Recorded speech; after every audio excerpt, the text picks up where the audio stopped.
في شوية هيقولولك ده ضروري تحطي عليه بيض، وفي شوية تانيين يقولولك ازاي كده شيل البيض.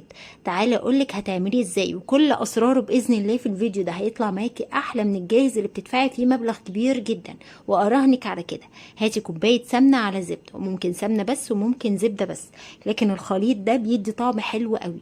كوباية سكر بودر، وضروري ضروري تنخليها عشان يطلع معاكي هش وخفيف.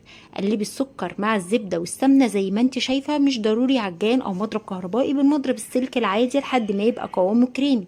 هتجيبي بيضتين وهتنزلي بيهم على القوام الكريمي ده، وتبتدي تخلطيهم مع بعض، بس بعد ما تضيفي ظرفين من الفانيليا عشان زفارة البيض، ورشة بسيطة لا تذكر كده بتاع ربع معلقة صغيرة بيكنج باودر. اوعي تكتري عشان ما يفرش معاكي بعد السوا. هقلب كويس جدا لحد ما يبقى كريمي مرة تانية، مش عايزينه يفصل معانا خالص. هحضر هنا في الاول مبدئيا كوبايتين من الدقيق، وانخلهم كويس جدا فوق القوام الكريمي بتاعنا ده، وابتدي اقلبه بشكل مبدئي.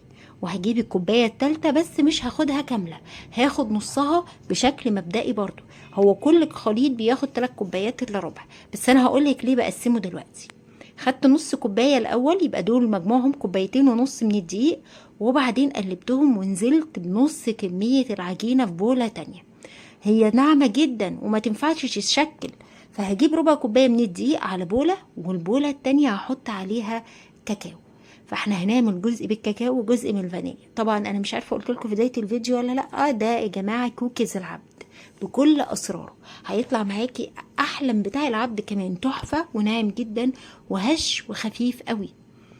هقلب بالكاكاو، ربع كوبايه كاكاو على خليط وربع كوبايه دقيق على خليط، يبقى المجموع كله كان 3 كوبايات، 3 الا ربع دقيق وربع كوبايه كاكاو. خلاص هشكله بقى بالحجم اللي تحبيه، وفضل يبقى صغير خالص لانه هيفرش شويه صغيرين في الفرن عشان البيض والبيكنج باودر، فما تكبرهوش عن كده. طبعا تقدري تجيبي الشوكولاته البار وتقطعيها قطع صغيره زي ما عملنا مع بعض في العيد، وممكن تحطي الشوكولاته شيبس.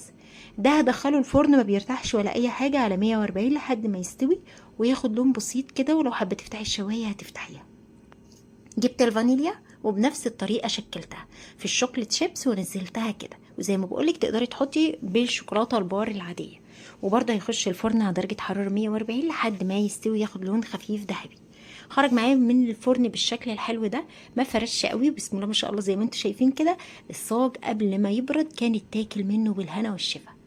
رصيته في الطبق بتاع التقديم بالشكل ده. هنا بيحبوا الفانيليا جدا فتحسوها اكتر شويتين، ولسه في صاج كاكاو في الفرن. ما شاء الله رمى معايا 3 كيلو 3 كوبايات. دي كميه حلوه جدا من الكوكيز، فظيع وحلو قوي وهش وخفيف وتاكل اكل. هو كوكيز العبد، وجربوه وارجعوا قولوا لي رايكم تحت في الكومنتات.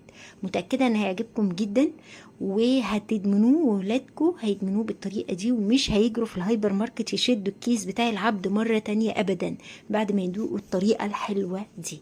جربوه على طريقتي، متاكده ان هيعجبكم. بصي بقى واحنا بنكسره تحفه، هش قوي قوي، بيدوب دوب كده. جربوها هيعجبكم. مع السلامه.